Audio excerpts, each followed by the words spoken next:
Bai Hua Fofa adalah dharma yang mendalam dan diuraikan oleh Master Ru.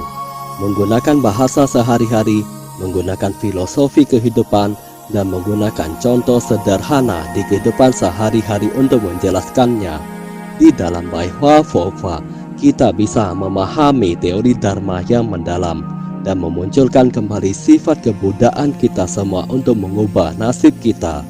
Silakan menonton Bai Hua Fofa Master Ru.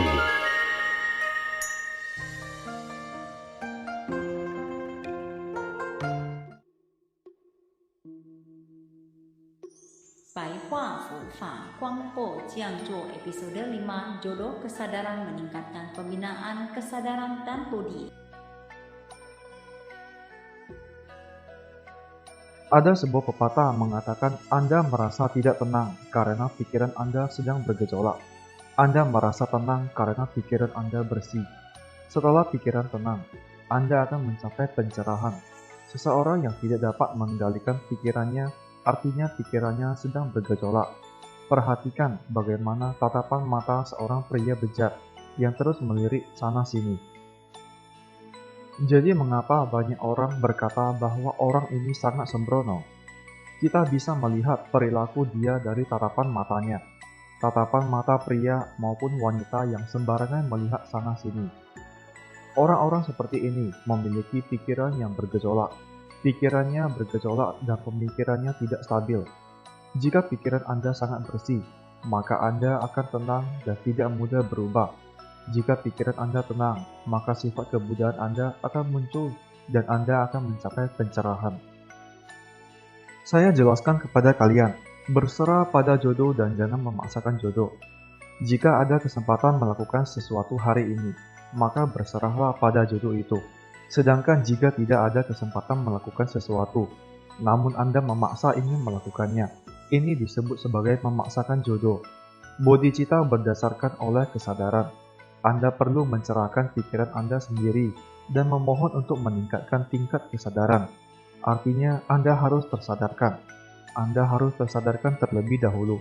Barulah Anda membantu orang lain. Sedangkan, jika Anda belum tersadarkan atau guru Anda tidak tahu tentang ajaran Dharma sama sekali, lalu bagaimana Anda dapat mengajarkan Dharma kepada para murid? Jadi pemikiran Buddha adalah pemikiran semua makhluk. Karena Buddha memahami semua makhluk. Bagaimana cara seseorang dapat memiliki pikiran seorang Buddha? Yang terpenting adalah karena manusia memiliki dua pikiran. Yang pertama adalah pikiran tulus, dan yang kedua adalah pikiran yang tidak tulus. Jadi pikiran terbagi menjadi pikiran tulus dan tidak tulus. Mengapa Sifu sering berkata kepada kalian, seseorang harus berbuat baik dengan tulus kepada orang lain? Apakah Anda mengira mereka tidak mengetahuinya? Apakah mereka tidak mengetahui apakah Anda orang baik atau jahat? Anda berpura-pura bodoh dan mereka tidak mengetahui apakah hati Anda tulus. Anda berpura-pura bodoh dan mereka tidak mengetahuinya apakah hati Anda tidak tulus. Tidak mau berusaha membantu orang. Inilah yang disebut dengan hati yang tidak tulus. Banyak murid-murid baru saat ini. Mereka adalah para praktisi Buddhis.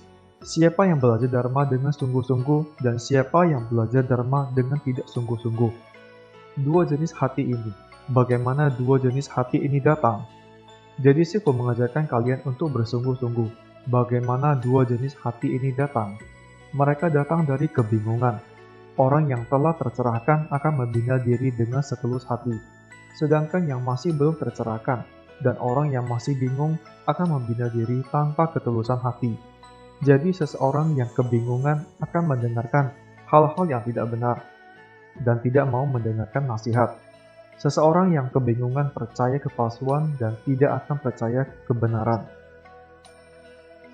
Ingat kembali saat kalian masih muda, pasti banyak mengalami masalah asmara kan? Saat Anda pacaran, kedua orang tua berulang kali mengingatkan untuk jangan menikahi dia. Orang tua merasa bahwa mereka memiliki lebih banyak pengalaman. Putrinya tidak mau mendengarkan nasihat orang tuanya, karena telah mendengar kebohongan dia. Saya pasti bersikap baik kepadamu untuk seumur hidup. Saya akan melakukan ini dan itu untukmu. Walau bagaimana orang tua menasehatinya, namun dia tetap tidak mau mendengarkannya. Dia tetap ingin menikahi orang itu. Orang lain memberitahu Anda bahwa sesuatu ini baik. Orang lain berkata bahwa barang ini palsu, namun Anda tetap membelinya, percaya kepalsuan dan tidak percaya kebenaran. Apa yang Anda pikirkan, maka keinginan Anda akan muncul. Dalam Dharma ini disebut apapun yang Anda pikirkan, maka akan muncul keinginan. Apa yang Anda pikirkan, maka keinginan Anda akan muncul. Pada saat keinginan Anda muncul, dalam hati Anda muncul keinginan untuk membantu orang lain, maka ini termasuk maksud baik. Sedangkan jika Anda berkata bahwa Anda iri kepadanya, maka pikiran cemburu itu muncul. Ini disebut dengan apapun yang Anda pikirkan, maka akan muncul keinginan. Sifu akan memberitahu kalian 2-3 kalimat. Saya tahu apa yang sedang kalian pikirkan, karena pikiran kalian.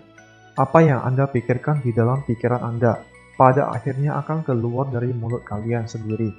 Jadi bagaimana mungkin Anda tidak tahu apa yang sedang orang lain katakan? Apakah mungkin Anda tidak mengetahui apa yang sedang Anda dan dia pikirkan? Seseorang yang ingin membohongi Anda, maka dia akan terus-menerus menghubungimu. Dia akan terus berusaha membujuk agar Anda menyetujuinya, dan Anda telah tertipu. Jadi Anda harus bisa melihat apa pikiran orang tersebut. Para praktisi Buddhis harus memiliki kebijaksanaan untuk menghilangkan segala rintangan. Sebenarnya, menghilangkan rintangan berhubungan dengan ruang dan waktu. Ruang dan waktu, rintangan pada hari ini yang terjadi di dalam lingkungan Anda, di dalam waktu saat ini, di tempat ini, mungkin Anda dapat menyelesaikan permasalahannya. Jika waktunya tidak tepat hari ini, kebetulan orang ini sedang marah, kebetulan ketika orang ini sedang sial, Anda mengajak orang itu untuk duduk dan berdiskusi dengannya demi menyelesaikan masalah ini. Apakah Anda pikir masalah ini dapat diselesaikan? Waktunya tidak tepat dan rintangan Anda masih ada. Jadi jika ingin menghilangkan rintangan, maka semuanya harus kembali kepada ketekatan orang itu sendiri. Menggunakan ketekatan dia untuk menghilangkan rintangan. Dengan begitu Anda dapat menemukannya. Sifat asli Anda yaitu kekosongan. Setiap orang memiliki sifat asli kekosongan tersebut. Artinya setiap orang memiliki toleransi yang luas. Namun ada beberapa orang sangat picik. Ketika seseorang bahagia, bukankah kebahagiaan ini adalah kekosongan? Semuanya tidak masalah. Ketika seseorang gembira, maka ia akan tertawa dengan girang. Bisakah Anda membantu saya menaruh barang ini kemari? Baik, tidak masalah. Saya membawakan barang itu kepadanya. Jika orang itu senang, artinya hatinya telah dikosongkan. Saat hati dia tidak kosong terhadapmu, atau saat dia memiliki pemikiran tertentu, ketidaknyamanan dan kecemburuan, apakah dia bisa mengosongkan hatinya? Apakah dia bisa mencakupi seluruh alam dharma kah? Hari ini kita memiliki keyakinan terhadap dharma. Apakah Anda meyakini dharma yang benar atau menyimpang?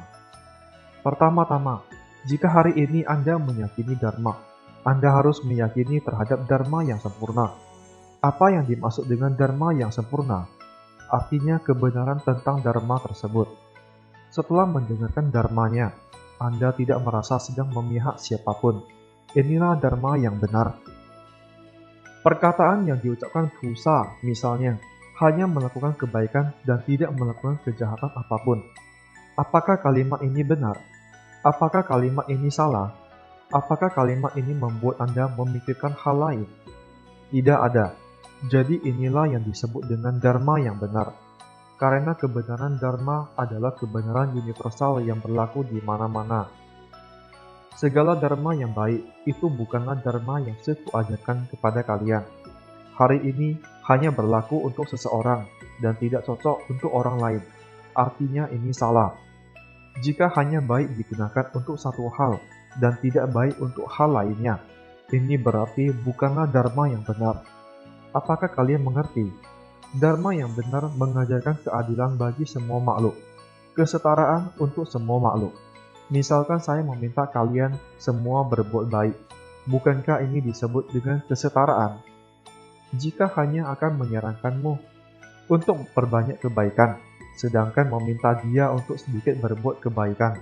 Karena telah menyakiti hati saya, maka perilaku ini bukanlah dharma yang benar. Saat melihat orang ini, Anda bisa lebih berwelas asih dengan dia. Segala sesuatu harus disesuaikan. Jadi di dalam ajaran dharma, dharma merupakan ajaran yang melampaui ruang dan waktu. Tidak terikat pada batasan apapun, karena ajaran dharma adalah sempurna. Jadi kita harus memilih dharma, memahami apa itu kebenaran sesungguhnya dari dharma benar. Salah satu dharma benar adalah dharma harmonis. Jadi dharma mengajarkan kita untuk mencapai keharmonisan dan tidak berkelahi atau bertengkar dengan orang lain. Seseorang yang mengajak orang lain untuk berkelahi, maka itu bukanlah ajaran dharma. Pada periode zaman musim semi dan gugur, ada seorang wanita berkata, lebih baik berbuat tidak cukup baik daripada berbuat suatu keburukan.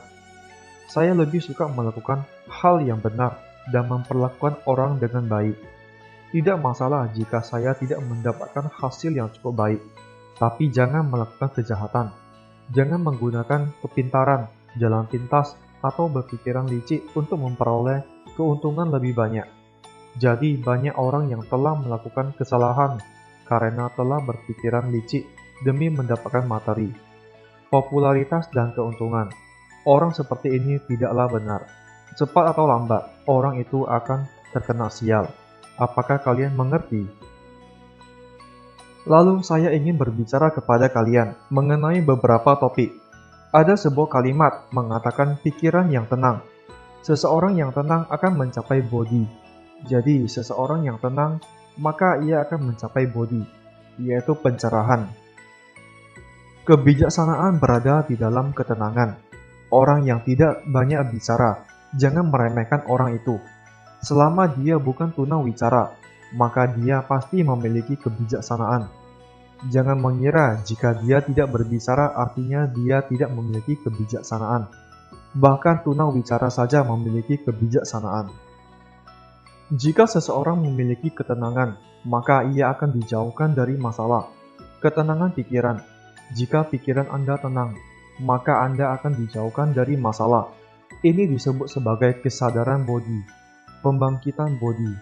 Bodhi dibangkitkan. Ini adalah salah satu jenis dari jodoh. Orang yang dapat tersadarkan artinya ia memiliki kebijaksanaan bodhi. Dan seseorang yang memiliki kebijaksanaan bodhi, maka ia akan tercerahkan. Ini disebut sebagai jodoh Buddha, sebuah jodoh. Jadi ketika seseorang berjodoh, ia harus mengikuti jodoh. Terkadang seseorang menunggu perubahan jodoh. Ini semua adalah jodoh. Terkadang jika jodoh ini belum tiba, Anda tidak dapat memaksakan jodoh itu. Anda hanya bisa bersabar menunggu sampai jodoh itu datang. Anda harus mencoba untuk mengubah jodoh buruk menjadi baik. Terakhir, saya akan membahas kata jodoh. Jodoh dapat membuat Anda khawatir. Jodoh baik dan buruk. Ketika jodoh buruk datang, Anda harus bertobat dengan baik.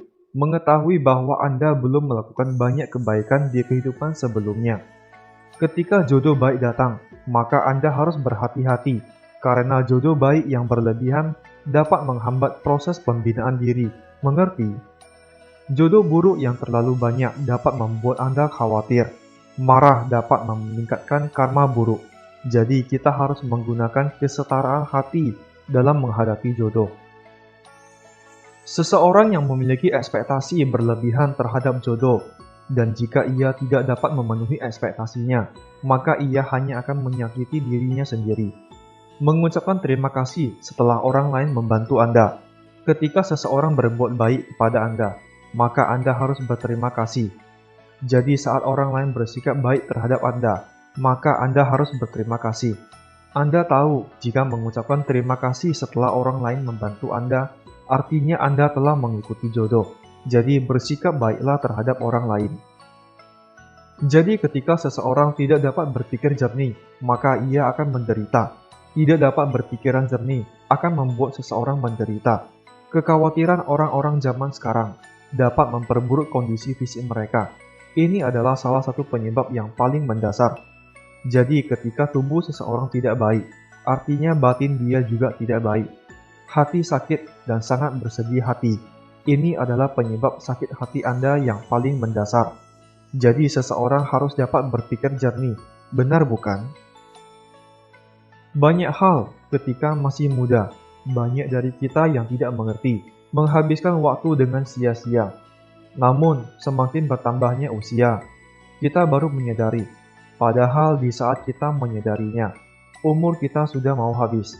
Kehidupan manusia adalah sebuah pilihan yang tidak bisa diulang kembali. Setelah lewat, semua itu akan berakhir. Banyak orang lansia yang hidup sampai hari ini. Apakah kalian ingin mengulangi kehidupan Anda sekali lagi? Tidak ada lagi, karena tidak ada pilihan untuk mengulang kembali. Jadi ketika Anda memilih untuk hidup seperti ini, semua itu tidak dapat diulang kembali. Hanya dengan pemahaman menyeluruh tentang kehidupan, yaitu dengan tidak berusaha mengejar ketenaran dan keuntungan di dunia ini, karena semua itu tidak ada artinya.